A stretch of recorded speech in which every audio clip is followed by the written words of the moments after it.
Chair of the Caribbean Community, Mia Mottley, has rejected what she called the European Union's shame list of third states it claims are weak on anti-money laundering and counter-terrorism. George Floyd's body has arrived at the North Central University in Minneapolis ahead of a public memorial service. Tunisians were able to return to mosques and cafes on Thursday as the country lifted most lockdown restrictions. From the headquarters of Telesur English in Havana, Cuba, this is From the South, I'm Katrina Goss.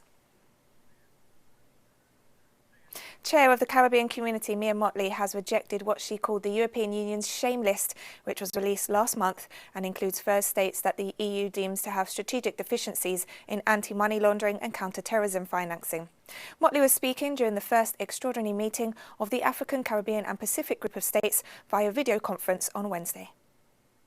The governments, my friends, of the Caribbean region reiterate their unequivocal commitment to cooperate with all states in the fight against money laundering and terrorist financing.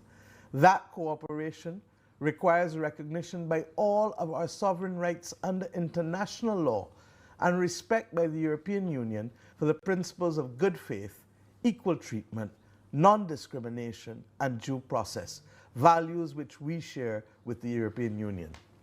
Left unchecked, the action taken by the EU would further decimate our economies, since our financial and international business sectors are key engines of growth for us in the Caribbean, and I must confess to you, was the only sector yet untouched by COVID until this unfortunate action was taken with the publication of this shame list.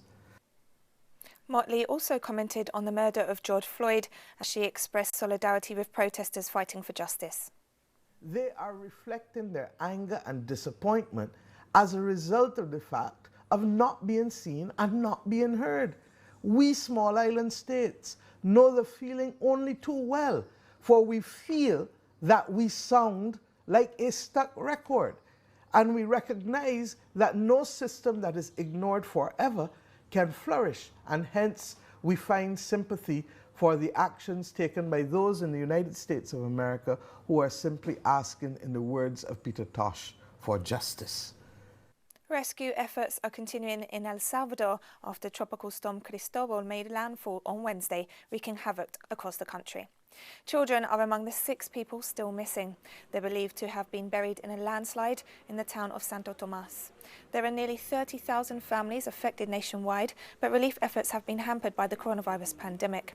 Meanwhile, the death toll from Tropical Storm Amanda, which devastated the country last weekend, rose to 26.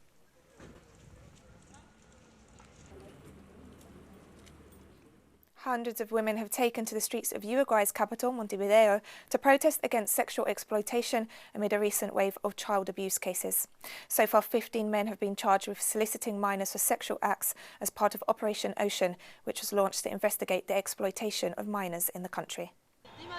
The issue of the femicides that had taken place in the last few days, the fact that someone in the Senate has ordered it to shut up, all the manifestation of the patriarchy that just with this pandemic is preying of women. One way or another, they are shooting us all up. They are killing us. They want to separate us, isolate us. They don't want us to meet, to interact, to be able to dialogue with each other. The Ecuadorian police detained former President Abdallah Bucaram and the prefect of Guayas province, Carlos Luis Morales, as part of a corruption investigation surrounding allegations that officials have been profiting from the coronavirus pandemic. Our correspondent in Quito, Denise Herrera, brings us the details. The General Attorney of Ecuador, Diana Salazar, confirmed during a press conference that the ex-president of Ecuador, Abdallah Bucaram, was detained in an operation carried out to investigate allegations of corruption in the purchase of medical supplies during the health emergency in the country. The police found in his home masks, rapid tests to detect COVID-19, and also a pistol. And this was the main fact for the detention of Bucaram. He didn't explain why he had a pistol in his home. The general attorney said that this argument will be used in the investigation. The authorities also confirmed the detention of the prefect of the Guayas province, Carlos Luis Morales, who is also involved in these corruption cases. In that way, the authorities also informed that there is around 45 investigations in progress and around 70 people were detained under these allegations.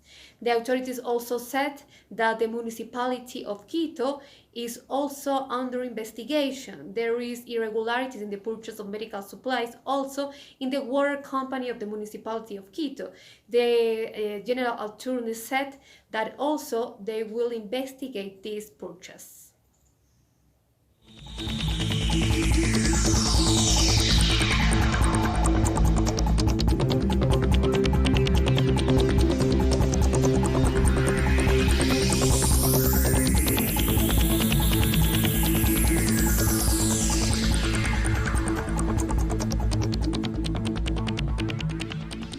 Ecuadorian health authorities have warned that hospitals in the capital Quito are running at full capacity amid the COVID-19 pandemic. Health Minister Juan Carlos Ceballos noted that there was a peak in demand for hospital beds in Quito, especially in intensive care units. He stated that bed capacity would be expanded to avoid saturation. Meanwhile, health authorities have declared San Cristobal and Santa Cruz, which make up the Galapagos Islands, COVID-19 free zones. Ecuador has officially reported over 40,000 coronavirus cases and more than 3,400 deaths, but according to local reports, these numbers fall far short of the reality. Este trabajador recordó que en marzo, cuando comenzó la emergencia, Brazilian authorities announced a reopening plan for Rio de Janeiro despite the ongoing health emergency in the country. Outdoors activities such as surfing, swimming and water sports will be allowed, together with the opening of churches and furniture stores. Rio de Janeiro's Mayor Marcelo Crivella noted that non-essential activities will resume in 6 stages and municipal parks would restart events. As a precautionary measure, bars, restaurants and other non-essential businesses will remain closed. Health authorities have reported more than 54,000 COVID-19 cases and over 5,400 fatalities in the Brazilian state of Rio de Janeiro. Brazil has the second highest number of confirmed coronavirus cases in the world at over 595,000, while it has reported more than 33,000 COVID-19 fatalities.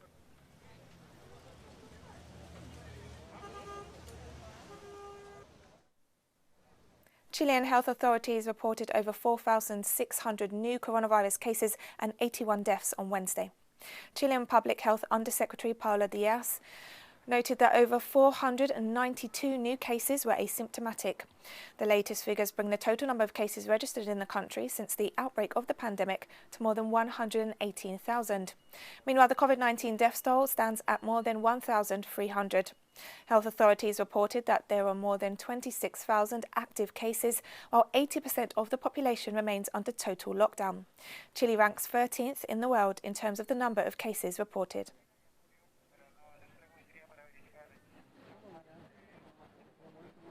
Mexico has reported its highest daily COVID-19 death toll yet, at more than 1,000, but the government has stressed the newly reported fatalities occurred on different dates.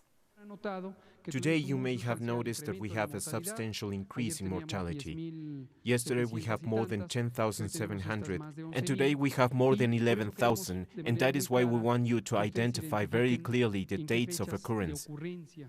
Cuba continues to deploy medical brigades around the world to support the fight against COVID-19 in the midst of a strong campaign launched by Washington to discredit the island's international cooperation. This Thursday, it was announced that 21 Cuban health specialists are travelling to Guinea to join the fight against the coronavirus in this African country, which Cuba supported in 2014 during the Ebola outbreak. The new group will join the 11 Cuban medical professionals already working in the country. Another 298 Cuban health personnel are also set to leave for Kuwait, where 36 Cuban health specialists are already working. These two groups bring the total number of medical brigades deployed by Cuba in the context of the coronavirus pandemic to 33 across some 25 countries.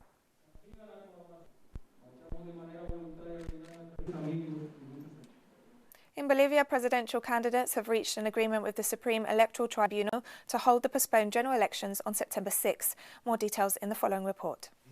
The agreement for elections to be held on September 6th of this year was announced by the President of the Supreme Electoral Court, who forwarded a draft bill to the Legislative Assembly. The bill provides for the realization of the general election up until Sunday, September 6. Once the law is published, the electoral body will set that date as the date of the 2020 general election. through a resolution. The presidential candidates who were present during the disclosure of the agreement celebrated the decision. They are the rarest and most difficult elections in history, because campaigning in the midst of the coronavirus is going to be absolutely different for everyone. The need to overcome a complicated political moment that has to end, the transition and guarantee for the continuity of democracy, and the constitution from a government elected transparently, clearly. The movement toward Socialism Party, which has been the clear electoral frontrunner as far as voter intention surveys, also participated in that political agreement.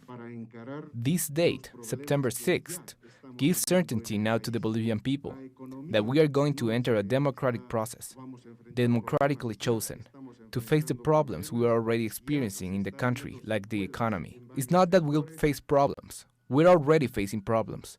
There are already scars in numerous sectors of the economy. The elections, which needed to have been held on May the 3rd, were postponed due to the health emergency, under which procedures there remain only 45 calendar days to hold those elections. The de facto government, which is running Janine Áñez as candidate, and which is sitting between 3rd and 4th place among a total of 8 candidates, has tried to postpone the election. And we have more stories coming up after this very short break, so don't go away.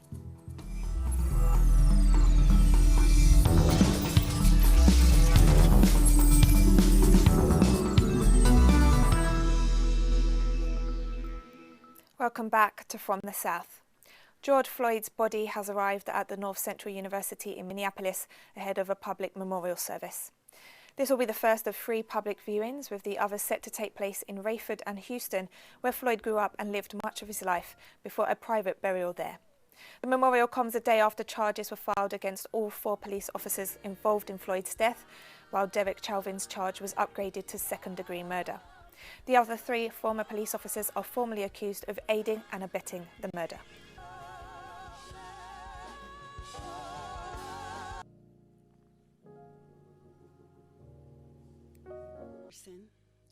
And I am the co-chancellor of North.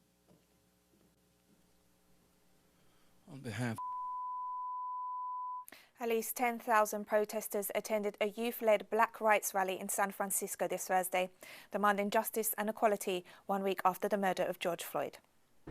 People have been growing up for so long with watching videos of people being murdered by the cops and people being let go, people not being held accountable, you know, and how many marches?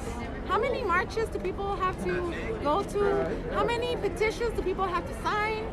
You know, like, no, that's enough. And that's why people are here, and I think that's why these youth are here. They've lived their whole lives seeing this stuff. They've seen their parents protest too, and they're tired. The French government met with trade unions and employers' organisations on Thursday to address the economic recovery from the coronavirus pandemic.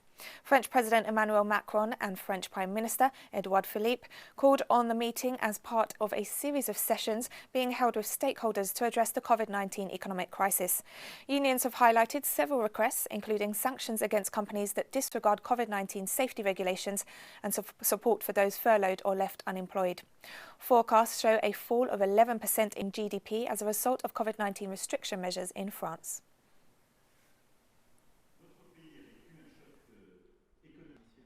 Russian President Vladimir Putin declared a state of emergency in the region of Krasnoyarsk after a fuel leak from a thermal power plant.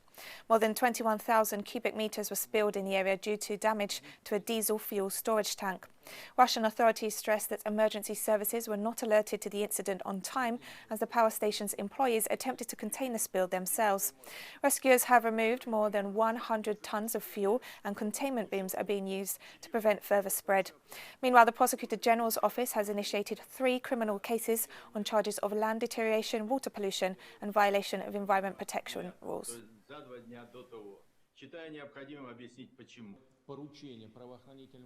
Governing parties in Germany have agreed on a €130 billion stimulus package to kickstart the economy, which has been severely hit by the coronavirus pandemic. The side of the package will be 130 billion euros from the years 2020 and 2021, of which 120 billion euros will be paid by the federal government. So we have an economic recovery package and a package for the future. And of course, on top of that, we are now concerned about our responsibility for Europe and the international dimension. North Macedonia has reimposed strict restrictions on movement in its capital and other parts of the country after registering a record number of new coronavirus cases. Authorities informed that 101 new coronavirus infections and 4 deaths were recorded over 24 hours, bringing the total number of confirmed cases to nearly 2,500 and the death toll to 145. Health Minister Venko Filippi said a 4-day curfew will be imposed beginning this Thursday from 9 p.m. until 5 a.m. on Monday. During this time, people will only be allowed to leave their homes to visit hospitals or pharmacies. And we're taking one final break now, but stay with us for more stories.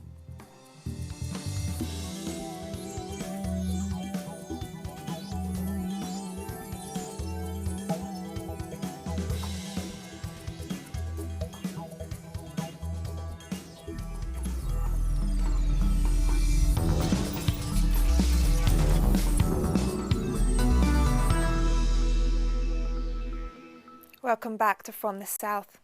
The number of coronavirus cases reported across the 54 African countries has surpassed 160,000, while the COVID-19 death toll stands at over 4,600.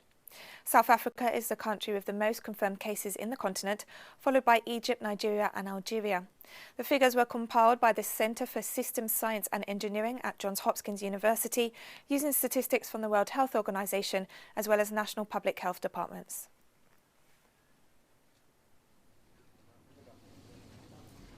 Ethiopia received over 500,000 masks and other medical supplies as a donation from 5 Chinese companies and the Dongguan municipal government on Tuesday.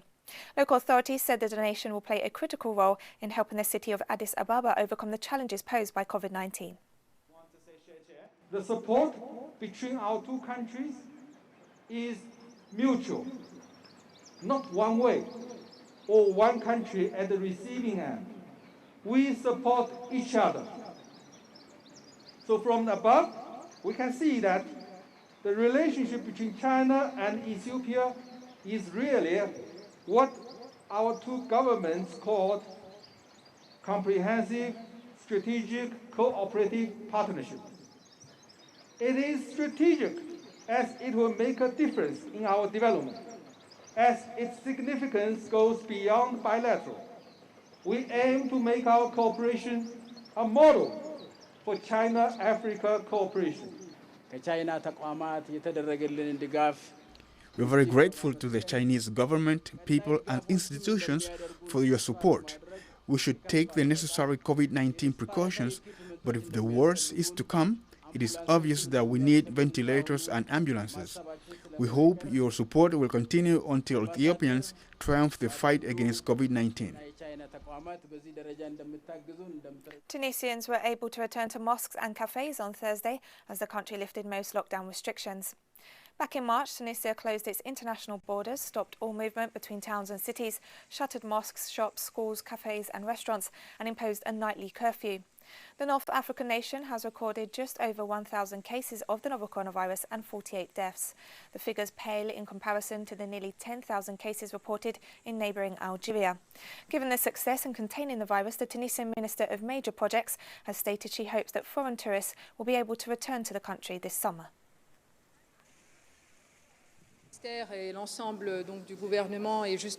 The whole government is in the process of ensuring that, I would say, this mastery, this success in terms of the health situation in Tunisia can be accompanied by a return of the tourism sector, which is an important sector that has been affected in our country, and that there is a return of tourists, and that we can have a good tourist season this summer. Armenia's Prime Minister Nikol Pashinyan says hospitals have become overwhelmed with coronavirus patients. The PM himself is among those who have tested positive and has stressed that there could be as many as 20,000 asymptomatic cases in the country. Hello, dear compatriots. I have got bad news. Our epidemic situation is getting worse. Since yesterday, we recorded 697 new cases of coronavirus. The epidemiological situation is worsening and medical facilities cannot timely hospitalize all the coronavirus patients who need medical treatment. Libya's UN-backed Prime Minister Fayez al-Sarraj met on Thursday with Turkish President Recep Tayyip Erdogan in Ankara. The Prime Minister's trip comes after forces loyal to his government captured a key airport in Tripoli from Field Marshal Khalifa Haftar's Libyan National Army. The UN recently announced that Libya's warring parties had agreed to resume ceasefire talks following weeks of heavy fighting. Libya has been in turmoil since 2011 when a NATO-led invasion toppled former President Muammar Gaddafi. The invasion led to complete chaos in a nation that previously had Africa's highest social development index. The country has since been split between rival governments in the east and west, each backed by armed groups and different foreign governments. Algerian authorities have set up a field hospital in a Sahrawi refugee camp, reportedly in hopes of strengthening the ties of solidarity between the two peoples. The military field hospital is equipped with all necessary medical facilities, including a special section to treat patients diagnosed with COVID-19. On April 30th, Algeria also sent the Sahrawi people humanitarian aid, including food and medicine. Residents of Toamasina, Madagascar, rallied on Wednesday against lockdown measures in the country. The protests resulted in clashes between demonstrators and security forces. The country has now recorded about 900 cases of COVID-19. The government has started to ease some of the restrictions imposed in other parts of the country. However, Toamasina residents are still under lockdown. People must respect the measures taken by the state and things will work out. But the police are severe and they scare people. That's why people are extremely angry with them. And that's why the situation in Tamatave is tense. And we've come to the end of this news brief. You can find these and many other stories on our website at telesurenglish.net. And you can join us on social media, Facebook, Twitter and Instagram. For Telesur English, I'm Katrina Goss and thank you for watching.